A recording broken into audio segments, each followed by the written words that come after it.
The 4 weeks or so from September 1st, 2023 to October 1st, 2023 have the rare distinction of being the only time so far where all 3 of Matt Groening's animated series were actively releasing new episodes at the same time. The final 10 episodes of Disenchantment dropped on Netflix on September 1st, right in the middle of Futurama's latest revival season on Hulu, which continued up until a week or so before the 35th season of The Simpsons premiered on the 1st of October. And with all 3 shows putting out new episodes in such close proximity to one another, it's hard not to want to compare them all together. What are some of the recurring themes that can be found in all 3 shows? What's changed? What's evolved from a storytelling or comedy point of view? But obviously, the biggest and most important question of all, do these shows all secretly take place in the same universe? He's developed Simpsons genres. Ay, caramba! Okay, so really basic background history. The Simpsons was created as a series of shorts on a live-action variety series called The Tracey Ullman Show, all the way back in 1987. The concept and characters were created by cartoonist Matt Groening at the very last minute, right before his pitch meeting, so that he wouldn't have to give up the rights to his indie comic series Life in Hell. The Simpsons shorts remained a staple of The Tracey Ullman Show for the first 3 seasons before ultimately getting so popular that they were spun off into their very own half-hour series beginning in 1989. And with the benefit of more time and money, The Simpsons was able to expand its world and characters dramatically. The show was obviously a massive hit. I mean, you know that. Somehow, even 4 decades later, it still is. But it's hard to overstate the popularity of The Simpsons in its heyday in the 1990s. To make American families a lot more like the Waltons and a lot less like the Simpsons. Huh?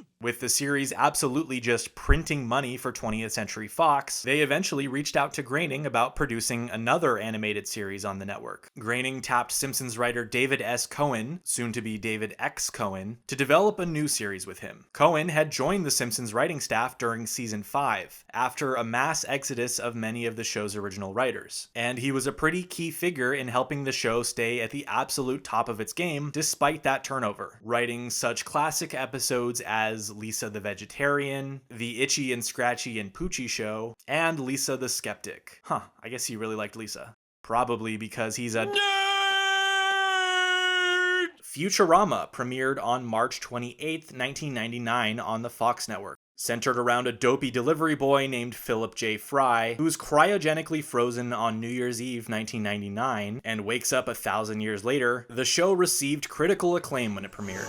It's the future. My parents, my coworkers, my girlfriend. I'll never see any of them again. Yahoo! However, as it continued to air its first 4 production seasons, it was clear that for general audiences and the Fox network, the show was too smart and too weird for its own good. Futurama was quietly cancelled after the 72nd episode aired in 2003, but in retrospect, the idea that the final episode to air on broadcast television would be anything remotely close to the series' canonical end is pretty hilarious. Why did they cancel Futurama? Let's see if I have all of this right. So after its first cancellation, the show returned with 4 direct-to-DVD movies in 2008 and 2009. These movies, Bender's Big Score, The Beast with a Billion Backs, Bender's Game, and Into the Wild Green Yonder, were written and structured, in some cases more than others, to actually each be more like a series of 4-episode arcs, which could eventually be re-syndicated as a 16-episode 5th season. Sorry, that's way too many numbers. This is what I mean. Following the final movie, Comedy Central officially renewed Futurama for what ultimately became 2 26-episode traditional seasons, aired over the course of 4 years. It's sort of a Comedy Central channel. And we're on it now! After that point, the series was cancelled yet again in 2013. The characters were given their first final curtain call the following year in an episode of the 26th season of The Simpsons, and their second final curtain call in a Nerdist podcast-exclusive radio drama in 2017. Good news, everyone! Your favorite cancelled TV show is coming back! In the form of a low-budget podcast. And after years of saying goodbye, another classic science fiction show canceled before its time, and campaigning to be given another chance, the show was officially renewed for brand new, traditional episodes on Hulu. Here's our pitch. Remember that show? The one that got canceled 3 times? New episodes of that! That's our pitch. Oh, and there's the video game. What? So, as you might expect, with so many shared writers and animators, The Simpsons and Futurama have often dropped Easter eggs and clever references to one another, poking fun at the idea of them being in a shared universe. Yuck!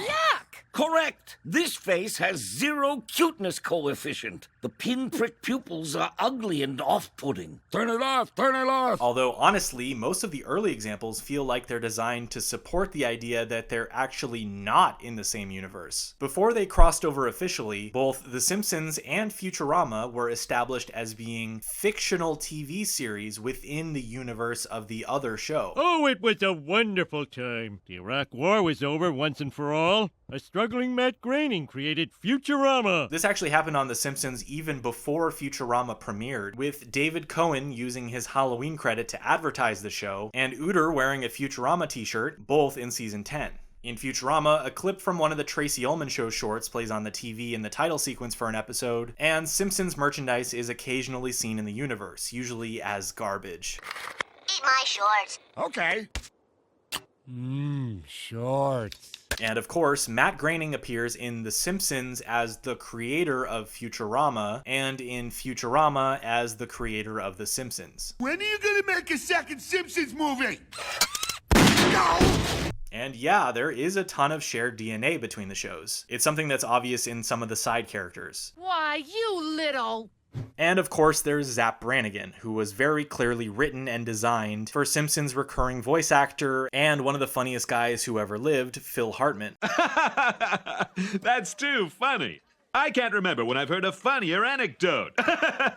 Okay, now you tell one. Unfortunately, Phil Hartman was tragically killed almost a year before the series premiered, and the role was given to Billy West as a kind of homage to what could have been. I am the man with no name, Zap Brannigan, at your service. Bender and Fry have both appeared in The Simpsons itself during the years when both shows were airing on Fox, usually during non-canonical sequences. Bender is a hallucination, Fry is in a couch gag, that kind of thing. There were even official crossovers between the two shows in a pair of 2-issue comic book event stories released by Bongo Comics in 2002 and 2005. The first story, Futurama Simpsons Infinitely Secret Crossover Crisis, begins with Fry actually reading an old issue of The Simpsons comics, again reinforcing the idea that The Simpsons is a fictional series within the world of Futurama.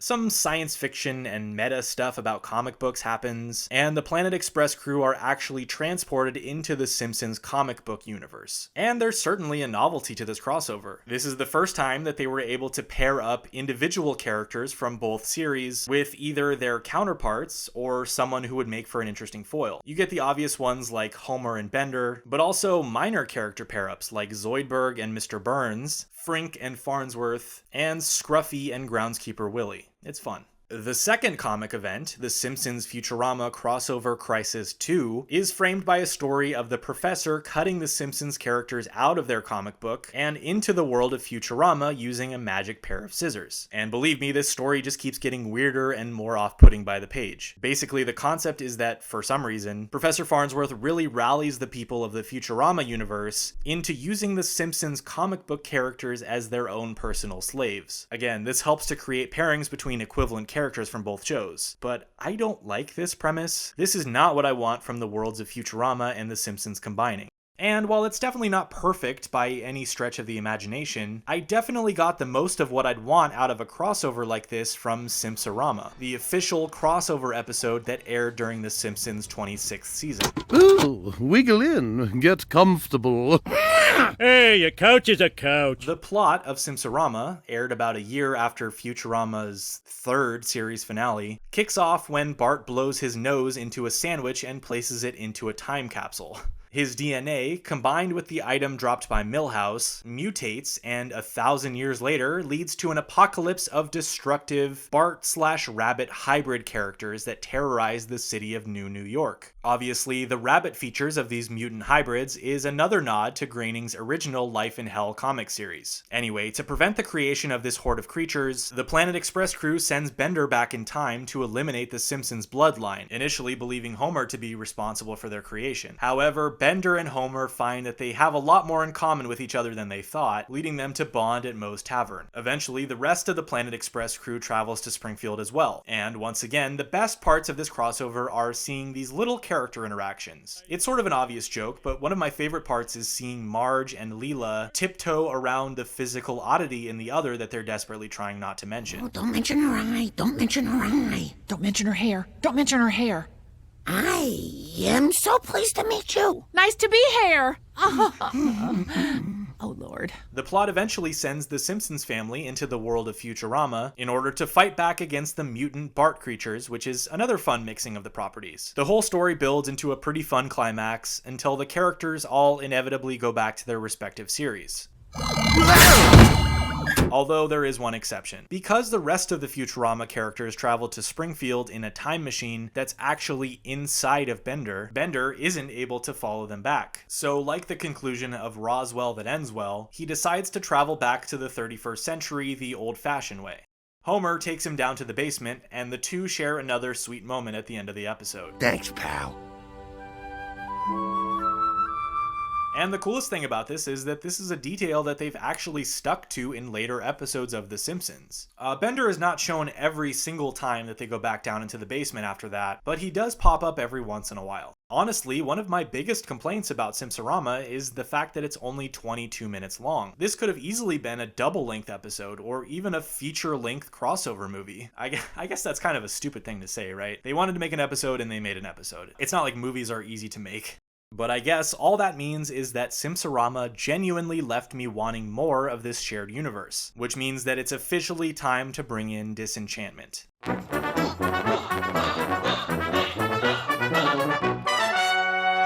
While Disenchantment definitely fostered a dedicated fan base, it's hard not to see this third show as the black sheep of Groening's body of work. And part of that might just be because it's been around for a lot less time than the other two. Disenchantment was released on Netflix from 2018 to 2023, and as of this recording, appears to have definitively concluded its story after 50 total episodes. But anyway, like he did with David X. Cohen for Futurama, Groening developed and co-created Disenchantment with another writer from The Simpsons' golden age in the 1990s. This time it was Josh Weinstein, writer of such classic Simpsons episodes as Springfield, or How I Learned to Stop Worrying and Love Legalized Gambling, and Who Shot Mr. Burns. Weinstein was also co-showrunner for the 7th and 8th seasons of the show, which are objectively the best seasons. Like, whatever. Josh also joined the Futurama writing staff for the 2 Comedy Central seasons as well, meaning that he's one of only a handful of writers to be credited on all 3 Groening shows. Disenchantment is set in the fantastical kingdom of Dreamland, and centers around a rebellious princess named Bean, Lucy, who is her personal demon, and an elf named Elfo. Hi, I'm Elfo. What are all your names? What the hell is that? And it has plenty of things in common with the other Groening shows. The character design philosophies are all pretty much the same, like look at that overbite. There are even a few shared voice actors, like John DiMaggio, best known for voicing Bender on Futurama. Bite my shiny metal ass. Bite my shiny metal axe! And Tress MacNeille, who plays Bean's stepmother Una. Va-va-voom. You never do that for me. While there are a few other voice actors who have crossed over between all 3 shows, Tress MacNeille is the only person, I think, that has regular recurring roles on all 3 of them, which is pretty cool. There's also just a lot of crossover with the themes and concepts that the shows choose to explore. Take religion. So religion in general is a prevalent theme in Groening's work, all the way back to some of the Tracy Ullman Simpsons shorts and his Life in Hell comics. The Simpsons and Disenchantment both have substantial appearances from a capital G god, portrayed as a mostly human man in a white robe. That Reverend Lovejoy really displeases me. I think I'll give him a canker sore. Give him one for me. The weird thing about Futurama is that they usually choose to explore religion from the perspective of Bender the robot. There's obviously the absolutely genius creation of the robot devil, played by Homer Simpson voice actor Dan Castellaneta. Ah, hell. I mean, heck. It's all right, you can say that here. And there's Bender's interaction with the galactic entity after getting a taste of what it is to be a god himself. You know, I was God once. Yes, I saw. You were doing well until everyone died. It's really interesting to see how these three shows cover such a spread of storytelling archetypes. The Simpsons is about a family, Futurama is about a group of coworkers, and Disenchantment is about a ragtag trio of strangers. What The Simpsons did to the traditional family sitcom, and Futurama did to science fiction, Disenchantment was designed to do for Lord of the Rings / Game of Thrones, and that style of medieval fantasy. And obviously there's a really nice symmetry there. Past, present, and future. Actually, something that's kind of cool is the sort of proto-versions of the shows that exist earlier in the other shows. Like, before there was Futurama, The Simpsons did experiment with glimpses into a science fiction future. The first one that I can think of off the top of my head is that Coda in Itchy and Scratchy the movie. Yeah, Homer, Itchy is a jerk.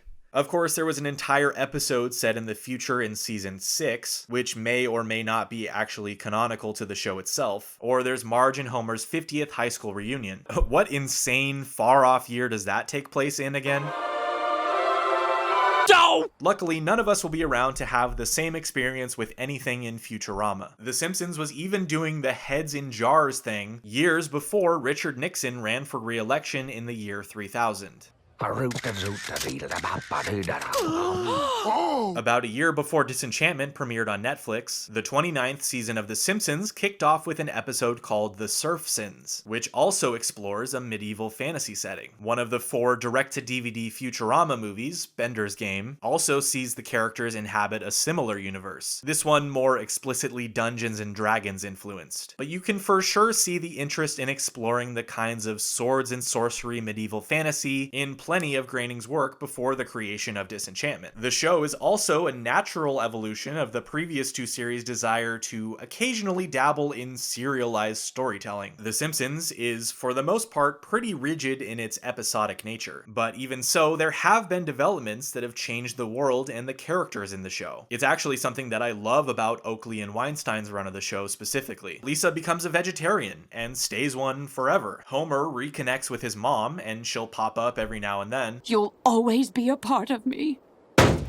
Skinner and Krabappel get together, the Van Houtens split up, all that stuff. Actual continuity between the episodes. However, if you look closer at the use of serialization in basically any other era of The Simpsons, 99% of it is incidental. When it's not something done to, for some reason, roll back most of the character changes in the mid to later seasons, it's either because they feel like they have to address an element of the show that hasn't aged particularly well, or it's the direct result of a death of one of the voice actors. On the other hand, Futurama has embraced serialization in a much more purposeful way, which is a little bit ironic, right? Since, like you've seen, its broadcast history has been almost absurdly inconsistent, especially compared to The Simpsons, which has aired on Sunday night on Fox for literally 3 decades straight. Like, between the two, it would make a lot more sense for that show to build more substantial story arcs, and not the one that is part extremely expensive out-of-print video game and part canceled podcast. Futurama's most significant serialized element is the evolving relationship between Fry and Leela, which was handled just so well. This romance grows from a really genuine place of 2 people who are just not like anyone else. You're lonely and I'm lonely, but together, we're lonely together. Merry Xmas, Leela. Merry Xmas.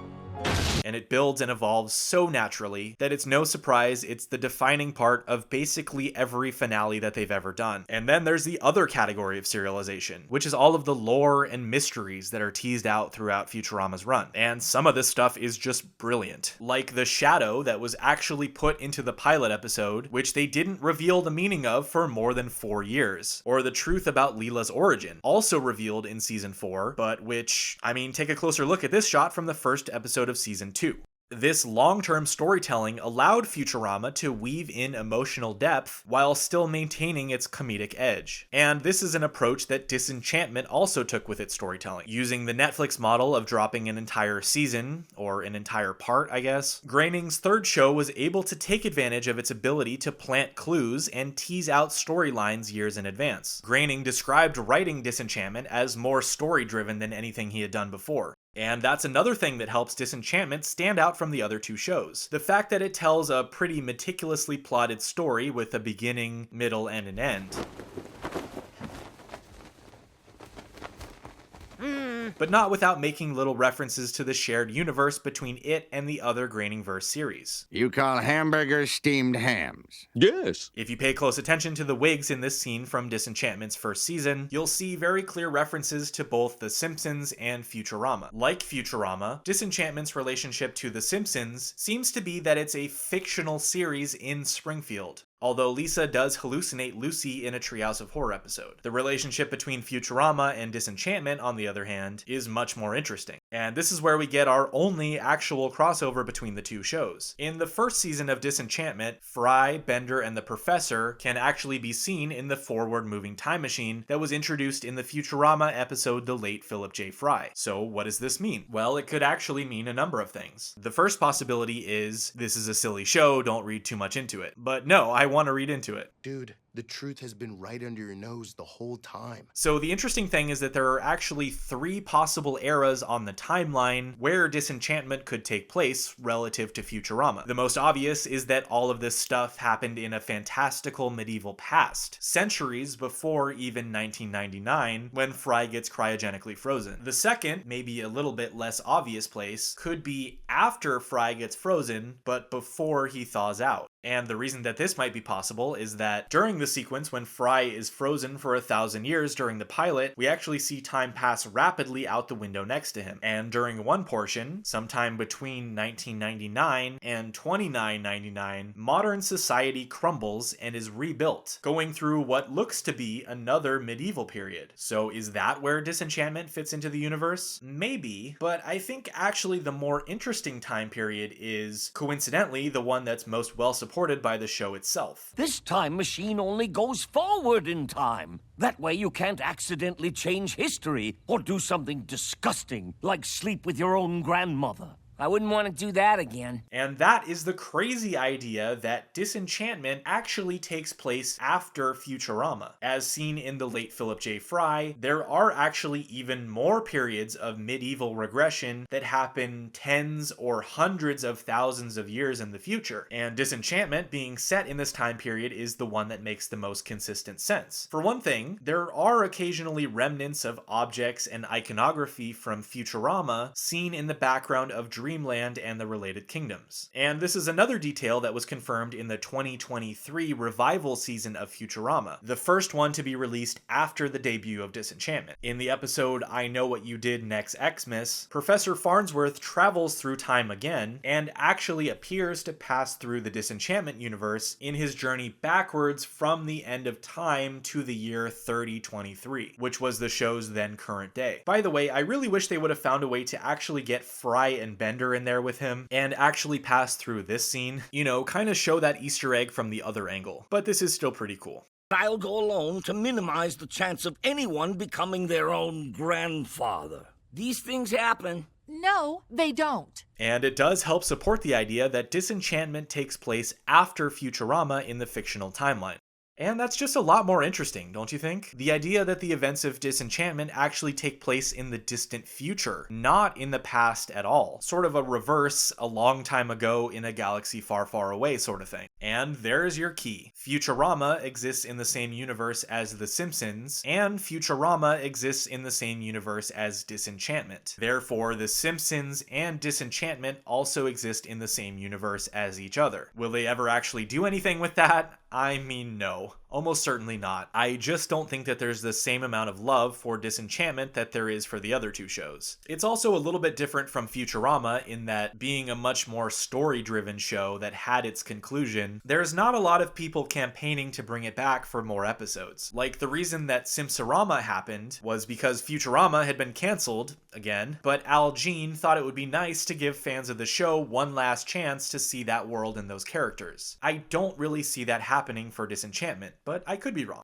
Oh, a man can dream, though. a man can dream. In a best case scenario, there might be a fun Treehouse of Horror episode sometime. Something really meta and self-indulgent like that Simpsons World segment from a couple of years ago. And I mean, why not? Those kinds of anthologies are such a fun time to do stuff like that. Or even like a non-Treehouse of Horror anthology on The Simpsons or Futurama. Like you could set one segment in each show with some kind of related theme or storyline. I don't know. The one thing that probably won't stop happening are those little Easter eggs or cameos. And that's fun. That gives big dorks on the internet like me something to talk about. That's what it's really all about. Also, just for fun, here's my favorite joke from each of the 3 shows. I'd like to hear yours down in the comments. Here are your messages. You have 30 minutes to move your car. You have 10 minutes. Your car has been impounded. Your car has been crushed into a cube. You have 30 minutes to move your cube. Hello, Mr. Burns' office. Is it about my cube?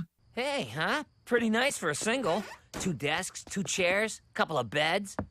A woodpecker? For centuries, no elf has ever left Elfwood. Except Levo. Speak no more of Levo, Speako. Turn it off! Turn it off!